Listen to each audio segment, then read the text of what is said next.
오늘 이 시간에는 본문의 말씀을 가지고 기억 속 추억을 만들어 가라는 제목으로 함께 말씀의 은혜를 나누도록 하겠습니다. 여러분들에게는 추억이 있습니까? 내 기억 속에 남아있는 행복한 추억이 있습니까? 남들이 가지지 못한 믿음의 추억들이 있습니까? 교회 안에서 그런 추억들이 있습니까?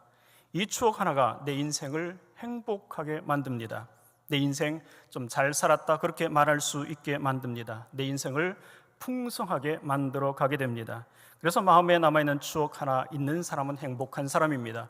반대로 추억이 없는 사람은 참 불쌍한 사람들입니다. 여러분 옆에 계신 분들한테 한번 이야기해 봅시다. 추억이 있습니까? 추억이 있는 분한테는 행복한 사람입니다. 또 추억이 없는 사람한테는 참 당신 불쌍한 사람입니다. 그렇게 말해 주시기를 바랍니다. 이런 말이 있습니다. 젊은이들은 꿈을 먹고 살고 늙은이들은 추억을 먹고 산다. 젊은이들의 삶에는 꿈이 있어야 됩니다. 그리고 그 꿈을 향해 살아가는 열정이 있어야 되고 도전이 있어야 됩니다. 이렇게 살아간 삶이 나이가 들면 노인이 되어서 그것이 추억으로 남게 됩니다. 그래서 노인의 삶에 추억이 있다는 것은 성공한 인생입니다. 열심히 살았다는 증거입니다. 아름답게 살았던 삶의 성적표가 됩니다. 사람들은 노인이 추억을 먹고 산다는 말을 노인은 무슨 태문이나 된 듯 그렇게 취급해 버리고 맙니다. 하지만 그렇지 않습니다. 추억을 먹고 사는 삶이란 꿈을 위해 살아간 사람들의 성공한 이야기가 되어집니다. 그래서 추억이 있는 삶이 아름답습니다. 가치롭습니다. 추억과 기억과는 조금 다릅니다. 추억은 기억의 한 부분이지만 추억과 기억은 조금 다릅니다. 기억은 머릿속에 남아있는 지식과 정보일 수 있습니다. 하지만 추억은 머릿속에 스토리가 함께 의미와 가치가 부여되어서 가슴 속에 내어진 기억입니다. 그래서 여러분, 추억은 감동이 있습니다. 기억은 감동이 없지만 추억은 감동이 있습니다. 기억을 끄집어내면 눈물이 나지 않지만 추억을 생각하면 눈물이 나는 이유가 여기에 있습니다. 기억이 시간이 지나면 희미해지고 잊혀져 갑니다. 가물가물해져 갑니다. 원치 않지만 나이가 먹어가면 자꾸 건망증도 생기게 되어지고 머릿속에 있던 기억이 소실되어져 갑니다. 하지만 추억은 시간이 지나도 잊혀지지 않습니다. 새록새록 더 기억에 남습니다. 뚜렷해집니다. 선명해집니다. 기억은 감동이 없지만 추억에는 감동이 있기 때문에 그렇습니다. 그래서 기억에는 힘이 없지만 추억에는 힘이 있습니다. 그리고 추억이 위로가 되어줍니다. 추억 하나 때문에 인생이 많이 힘들고 지쳐도 그 위로 때문에, 그 기억 때문에, 그 추억 때문에 다시 삶을 이어갈 수 있게 되어줍니다. 내가 만난 사람들, 내가 경험했던 사건들, 내가 지나왔던 장소들, 내가 보내왔던 시간들, 내가 가지고 있었던 작은 물건이라도 추억이 담겨지게 되면 아주 특별하게 되어집니다. 심지어 우리가 먹는 음식도 마찬가지입니다. 똑같은 음식이라 할지라도 아무런 음식이 아니라 할지라도 하찮은 음식이라 할지라도 거기에 추억이 담기면 특별한 음식이 되어집니다. 여러분들은 콩국수를 좋아하십니까? 저는 콩국수를 좋아합니다. 전라도에서는 콩물국수라고 그렇게 얘기하죠. 저는 이 콩물국수와 관련된 그런 추억이 하나 있습니다. 제가 처음 콩물국수를 먹어본 것은 초등학교 3학년 때의 일입니다. 저는 그때 아버지와 단둘이 처음으로 여행을 가게 되었습니다. 여행 아닌 여행이었습니다. 한여름 아버지와 함께 할아버지 집으로 가게 되었습니다. 논산훈련소가 있는, 아버지가 군인이셨기 때문에 논산훈련소에서 있던 연무대에서 버스를 타고 대전으로 이동했습니다. 또 대전에서 버스를 갈아타고 산내면이라고 하는 곳으로 가야만 했던 여정이었습니다. 그런데 대전에 도착했을 때 산내면으로 들어가는 다리가 이 전날 폭우로 끊어졌다는 소식을 듣게 되었습니다.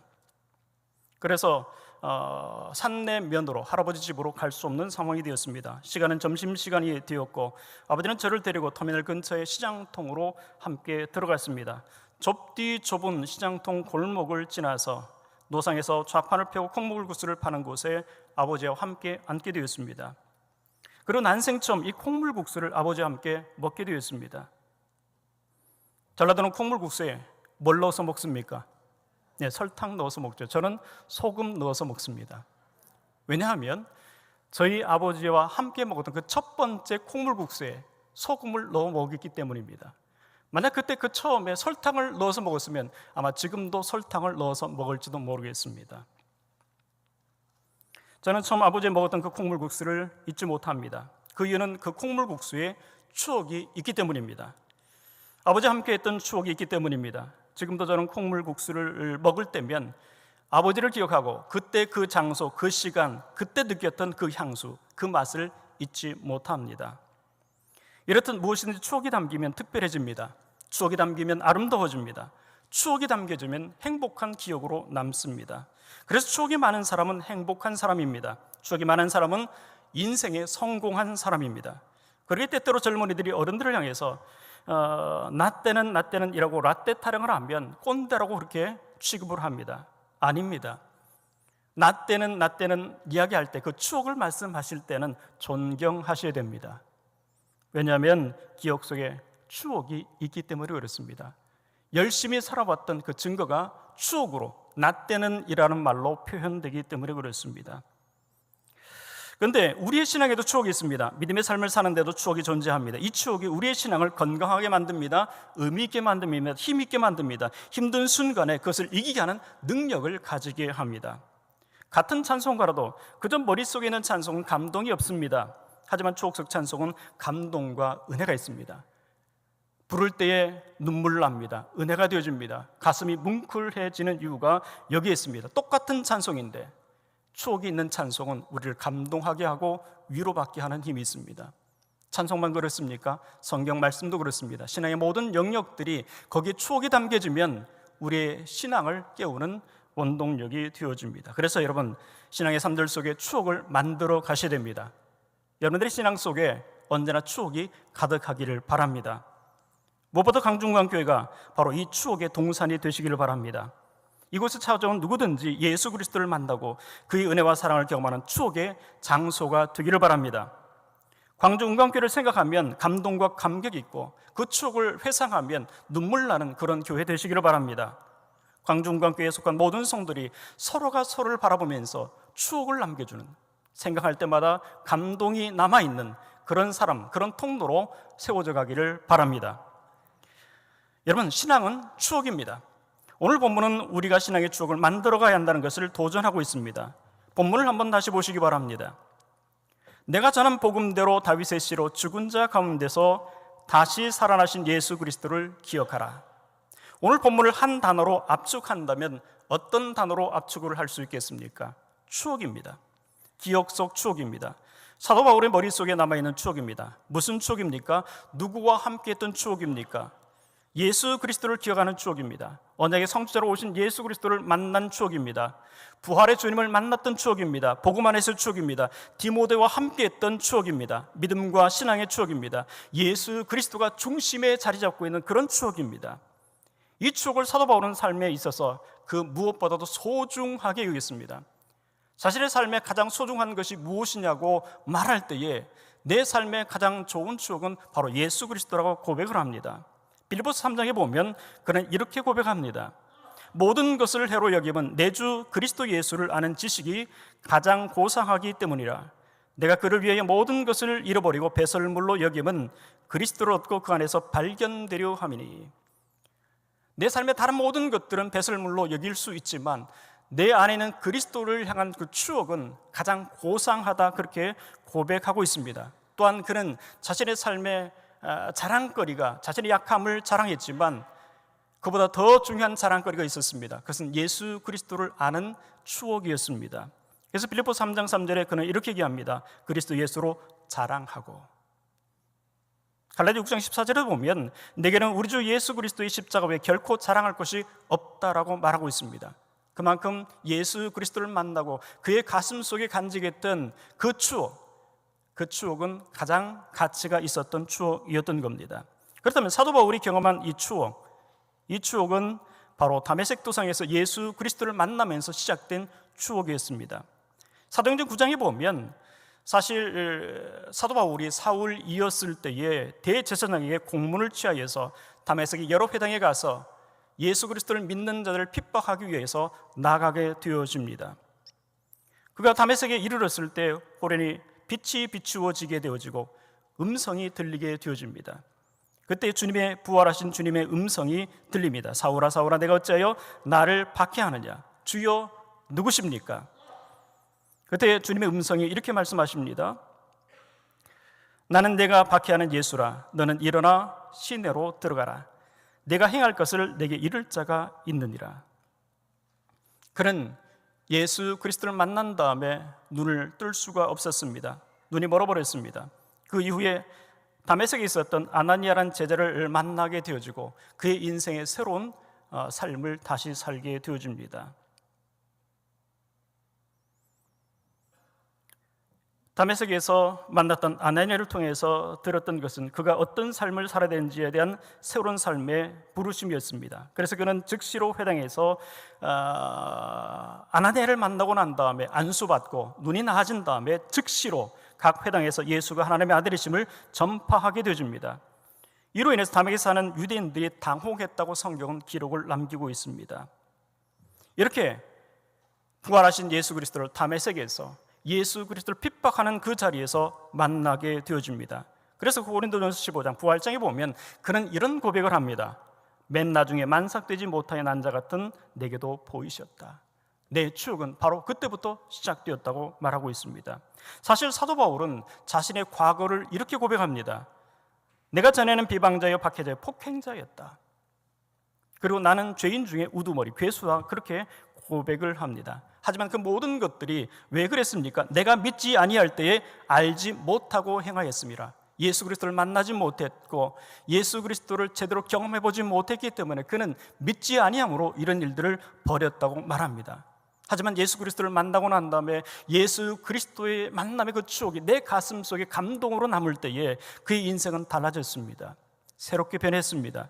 그는 어디를 가든지 예수 그리스도를 만났던 그 추억을 간증으로 사람들한테 고백을 합니다. 전도가 다른 것이 전도가 아니었습니다. 내가 만났던 추억을 만나는 사람들에게 내가 이렇게 예수님을 만났다고 고백했던 그 추억이 그에게 복음 증거가 되었습니다.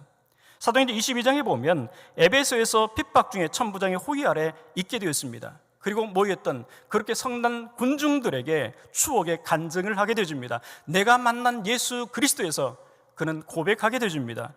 사도행전 22장 6절 이하에 보면 이렇게 그는 간증하고 고백하고 있습니다. 가는 중 다메섹에 가까이 갔을 때에 오정쯤 되어 호련히 하늘로부터 큰 빛이 나를 둘러 비치매 내가 땅에 엎드려져 들으니 소리 있어 이르되 사울아 사울아 내가 왜 나를 박해하느냐 하시거늘 내가 대답하되 주님 누구시니까 하니 이르시되 나는 내가 박해하는 나사렛 예수라 하시더라. 나와 함께 있는 사람들이 빛은 보면서도 나에게 말씀하시는 이의 소리는 듣지 못하더라. 내가 이르되 주님 무엇을 하리까? 주께서 이르시되 일어나 다메섹으로 들어가라. 내가 해야 할 모든 것을 거기서 누가 이르리라 하시거늘 나는 그 빛의 광채로 말미암아 볼 수 없게 되었으므로 나와 함께 있는 사람들의 손에 끌려 다메섹에 들어갔노라. 예수 그리스도를 만났던 그 처음에 강렬했던 그 추억을 사람들에게 복음 증거하면서 고백을 하더라는 겁니다. 이 한 번으로 끝나지 않습니다. 사도행전 26장에 보면 아그리빠 앞에서도 그는 담대히 내가 만났던 예수 그리스도의 부활하신 주님을 만났던 추억을 고백하며 복음을 증거하고 있습니다. 이 모든 추억, 머릿속에 남아있던 예수 그리스도가 아니라 머릿속에 남아서 예수 그리스도를 만나지 못할 때에 율법으로 예수 그리스도를 핍박했던 그런 사람이 아니라 가슴으로 예수 그리스도를 만나고 난 다음에 그는 예수 그리스도 부활하신 주님을 증거하는 삶을 살게 되었습니다. 새로운 인생을 살게 되었습니다. 복음을 위해서 예수 그리스도를 증거하는 데의 새 삶을 살게 되었습니다. 추억이 그렇게 만들더라는 겁니다. 뿐만 아니라 그가 복음을 전하면서 경험했던 수많은 핍박과 위기 속에서 그 상황을 이길 수 있는 힘이 어디로부터 왔을까? 수많은 어려움과 핍박이 있었습니다. 복음을 증거할 때에 그는 많은 어려움을 당했습니다. 고린도후서에 보면 그가 당했던 여러 가지 어려움에 대해서 기록을 하고 있습니다. 특별히 동족의 위험도 있었습니다. 여러분, 다른 사람들이 내게 어려움을 주면 참을 수 있습니다. 그러나 가까운 동족이 내게 어려움을 준다면 참을 수 없지 않겠습니까? 정신적인 그런 위기와 그런 신앙적인 위기와 많은 어려움이 있을 때 그것을 이길 수 있었던 것은 예수 그리스도와 함께 가졌던 그 추억이었습니다. 가슴에 남아있는 부활하신 주님을 만났던 그 뜨거운 그 추억이 그를 다시 일어나서 복음을 증거하는 마지막 달려갈 길을 마치려 하면은 이라고 하는 그 고백처럼 끝까지 달려가는 그런 삶을 살게 만들었습니다. 여러분, 신앙의 추억을 만들어 가시기 바랍니다. 예수 그리스도를 제대로 만나시기 바랍니다. 그래서 머릿속에 있는 예수 그리스도가 아니라 부활하신 예수 그리스도가 내 가슴에 남아있는 추억의 신앙 만들어 가시기 바랍니다. 그때 사울이 파울되는 역사, 또 위기의 순간에 쓰러지지 않는 믿음의 사람이 될 수 있습니다. 그런 여러분들 되시기를 주 이름으로 축복합니다. 두 번째, 사도 바울은 내가 전한 복음이라는 있는 자신의 추억을 자신의 영적인 아들 디모데와 나누고 있습니다. 어떻게 보면 사도 바울은 그가 가진 복음 안에서의 추억을 자신의 영적인 아들에게 유산으로 남겨주고 있습니다. 사도 바울과 영적인 아들이었던 디모데에게도 믿음의 추억이 있었습니다. 복음 안에서 추억이 있습니다. 예수 그리스도를 만났던 기억과 추억이 있었습니다. 그 추억을 사도 바울은 지금 소환하고 있습니다. 그것을 기억하라고 디모데에게 권면하고 있습니다. 그 이유는 이 추억이 바로 신앙이고 믿음이기 때문에 그렇습니다. 여러분, 믿음 안에서 내가 가진 추억은 하나의 간증이 되어집니다. 함께 공유하고 나눌 수 있는 은혜의 이야기가 되어집니다. 이것을 다시 한 번 더 상기하도록 소환하고 있습니다. 그런데 여러분, 사도 바울은 디모데를 굉장히 아꼈습니다. 디모데후서 1장에 보면 사도 바울이 얼마나 디모데를 아꼈는지에 대한 말씀이 기록되어 있습니다.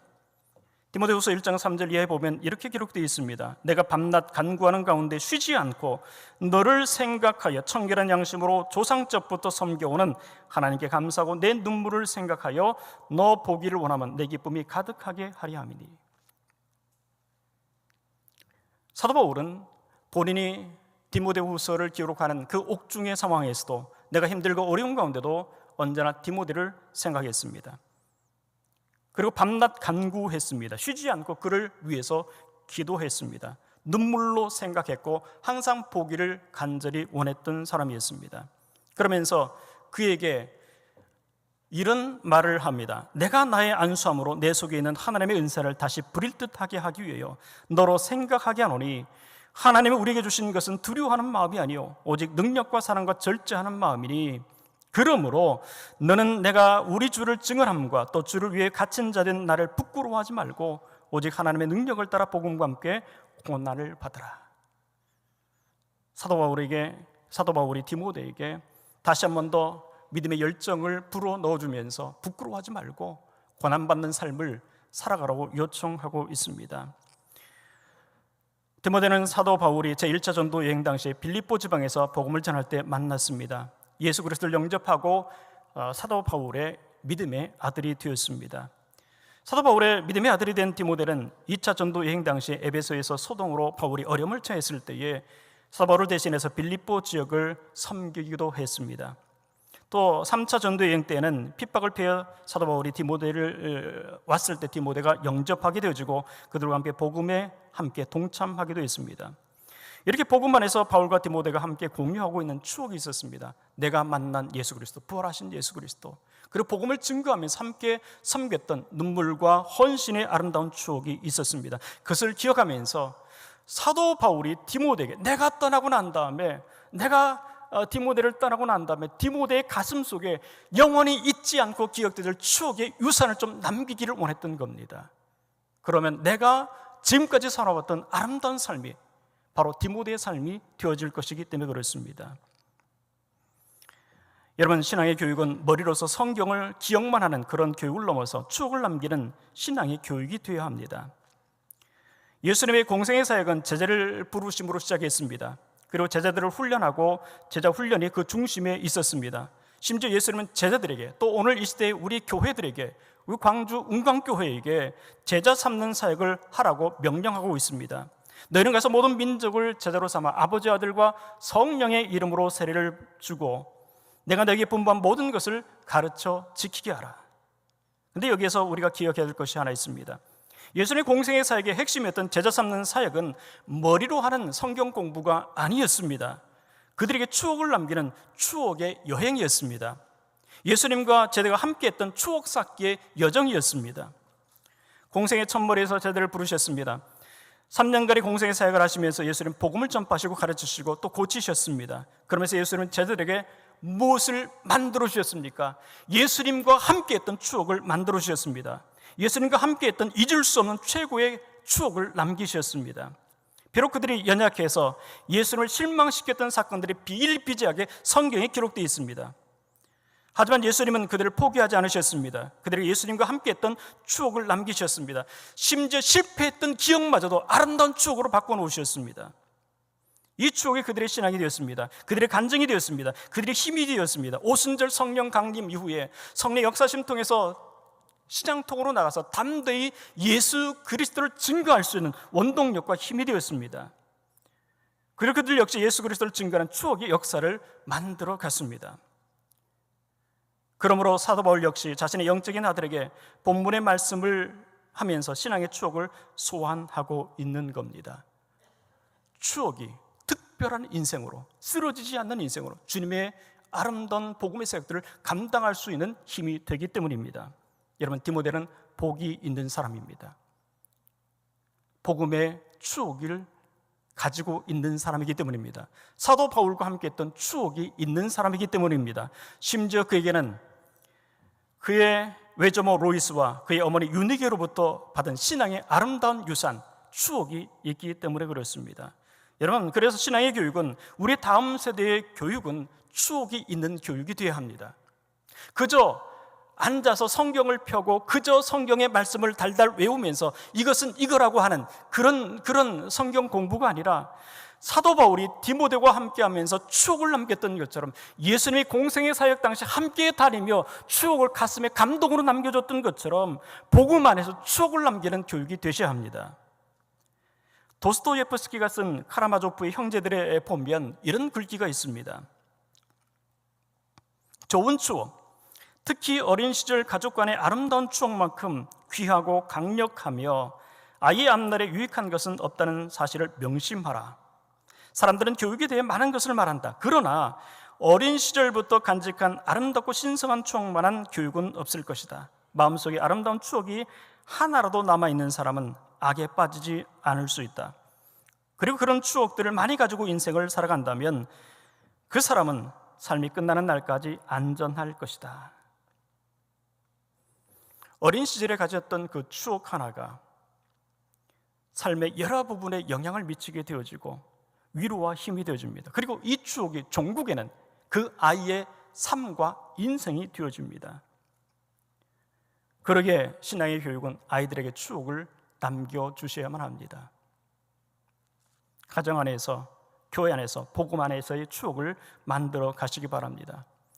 부모가 자녀의 손을 붙잡고 교회 나오면서 신앙의 삶을 살면서 기도해주면서 축복해주면서 잊지 못할 신앙의 추억을 만들어 주시기 바랍니다.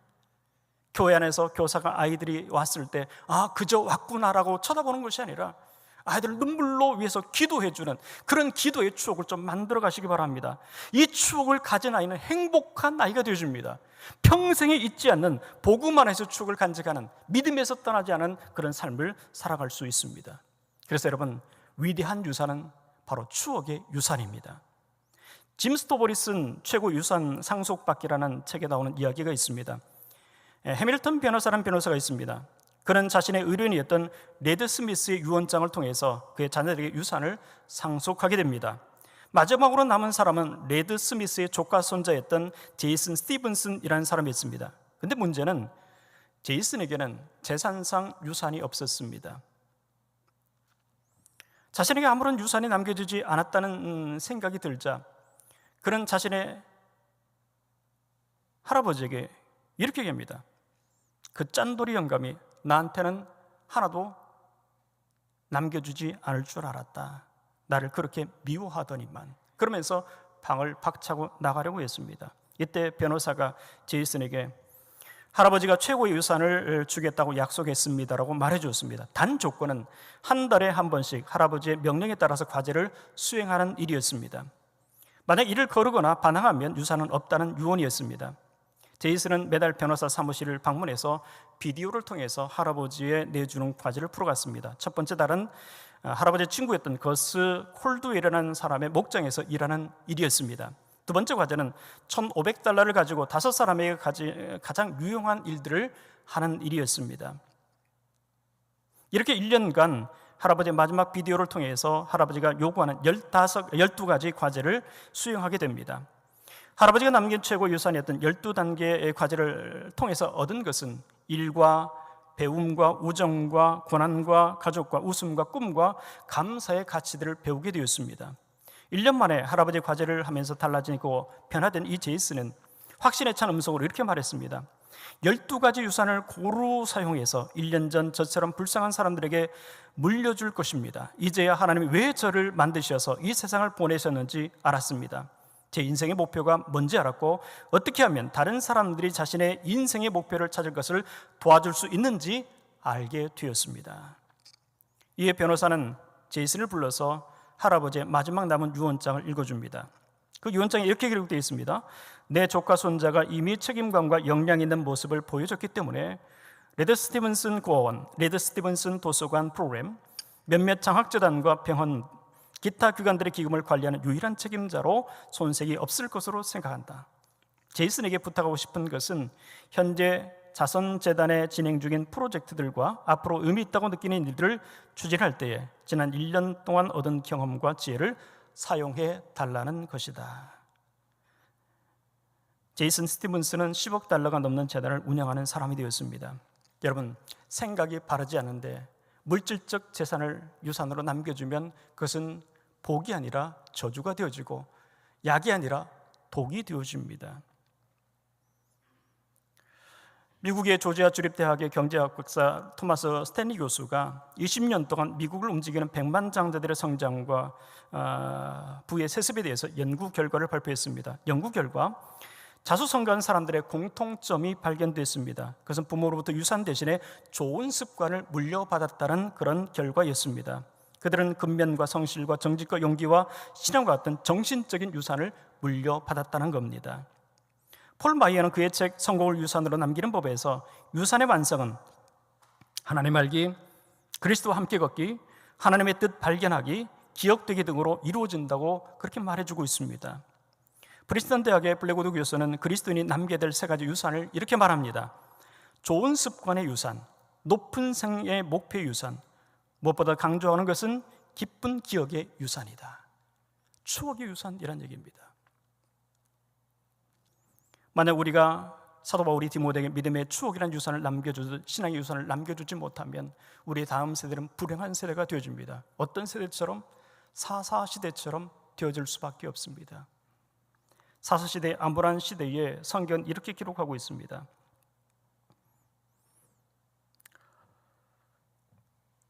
그 세대의 사람도 다 그 조상들에게로 돌아갔고 그 후에 일어난 다른 세대는 여호와를 알지 못하며 여호와께서 이스라엘을 위하여 행하신 일도 알지 못하였더라. 무슨 말입니까? 그들의 신앙의 추억을 남기지 못했다는 말씀입니다. 그리고 그 다음 말씀이 참 가슴이 아픕니다. 이스라엘 자손이 여호와의 목전에 악을 행하여 바알을 섬겼더라. 그리고 그 다음에 여호와께서 그들에게 맹세하신 것과 같이 그들의 괴로움이 심하였더라. 우리의 다음 세대에게 추억의 신앙의 아름다운 유산을 남기는 것, 그것은 여러분 엄청난 책임입니다. 이 책임과 의무를 다해 가시기를 바랍니다. 그리고 마지막으로 무엇보다도 바울과 디모데가 가졌던 추억은 간증을 넘어서 역사가 되었습니다. 사도 바울이 전한 복음, 이 복음이 성경이 되고 바울과 디모데의 추억은 성경의 한 부분의 이야기가 되었습니다. 또 교회사가 되었습니다. 초대교회사, 중세교회사, 근대교회사를 넘어서 한국교회사가 되었고 광주 은광교회의 교회사가 되었습니다. 오늘 본문에 보면 내가 전한 복음대로라고 말하고 있습니다. 사도 바울을 통해 전해진 복음, 전해지고 전해진 그 복음의 역사가 그저 촉으로 남는 것이 아니라 기록이 되었을 때 역사가 되었습니다. 여기서 우리는 추억이 기록이 되면 역사가 된다는 사실을 기억했으면 합니다. 기록 남는 모든 추억의 이야기들이 바로 역사가 됩니다. 광주 은광교회는 지금까지 복음 안에서 추억이 있는 교회입니다. 설교를 준비하면서 광주 은광교회 홈페이지에 있는 연역을 살펴보았습니다. 여러분들도 만약 광주 은광교회 성도임에도 불구하고 교회 역사를 알지 못한다면 오늘 예배가 마치고 난 다음에 교회 홈페이지에 들어가서 광주 은광교회에 기록되어 있는 연역들을 한번 살펴보시기를 바랍니다. 그것은 바로 광주 은광교회의 추억입니다. 그 추억을 읽어보면 은혜가 될 겁니다. 홈페이지에 기록된 광주 은광교회 역사는 이렇게 시작됩니다. 1947년 3월 누문동 185번지의 도청관사를 매입하여 첫 교회당으로 사용하다 1947년 3월 10일 광주시 북구 누문동 167번지 이칠균 집사 가정에서 당시 박승문 영수가 중심이 되어 김병엽 목사를 모시고 창립 예배를 드림으로 누문교회가 시작되다. 그리고 5년 전 2017년 3월 11일에는 교회 설립 70주년 기념 행사를 가졌습니다. 이제 광주은광교회는 2022년 75년이 되었습니다. 75년이라는 기록과 함께 무엇이 있다는 의미입니까? 추억이 있다는 의미입니다. 이전 누문동에서 수안으로 옮겨졌던 기록도 있습니다. 2007년 5월 16일 수안지구의 제2예배당 부지를 매입 계약하다. 2014년 12월 21일 수안예배당 입당 예배를 드리다. 2016년 9월 25일 공동의회에서 교회, 광주은광교회 은광교회 분립을 결의하다. 2016년 10월 11일 전라노회 제115회 정기노회에서 교회 분립, 광주은광교회 은광교회로 허락받다. 이렇게 지금의 수안에 세워진 광주은광교회 역사가 시작이 되었습니다. 누문동에서 수안으로 옮겨진 지 이제 8년이 되었습니다. 8년이라는 시간이 지났습니다. 그만큼의 무엇이 만들어졌다는 이야기입니까? 추억이 만들어졌습니다. 8년 동안 여러분들은 추억을 공유하는 사람들이 된 겁니다. 이렇게 지금의 수안에 세워진 또 광주은광교회 기록에는 또 10분의 담임 목사님도 계셨습니다. 김병호 목사님, 박상진 목사님, 전정혜 목사님, 최영구 목사님, 손명복 목사님, 이달용 목사님, 송병규 목사님, 이선 목사님, 조대태 목사님, 이제 10번째 전오로 목사님이 계십니다. 이처럼 광주은광교회는 무엇이 있는 교회입니까? 역사 속, 기억 속 추억이 있는 교회입니다. 기록으로 나면은 여러분들이 추억이 깃들어 있는 교회입니다. 앞으로 25년이 지나면 광주은광교회는 명실상부 100주년이 되어지는 교회가 되어집니다. 그때까지 사도 바울이 너무너무 사랑했던 그 디모데에게 영적 유산을 남기며 추억의 유산을 남겼던 것처럼 이제 여러분들이 다음 세대를 위해서 추억의 아름다운 이야기를 만들어 가야 되지 않겠습니까? 생각만 하면, 기억만 하면 행복하고 자랑스러운 그런 복음 안에서 추억을 만들어 가야 되지 않겠습니까? 여러분, 신앙은 추억입니다. 추억이라는 신앙의 유산을 남기셔야 됩니다. 추억의 기록은 역사가 되어지는데 앞으로 주님 오시는 그날까지 광주은광교회와 모든 성도들이 아름다운 추억을 만들어가는, 복음 안에서 아름다운 추억을 만들어가는 행복한 광주은광교회 되기를 주님으로 축복합니다.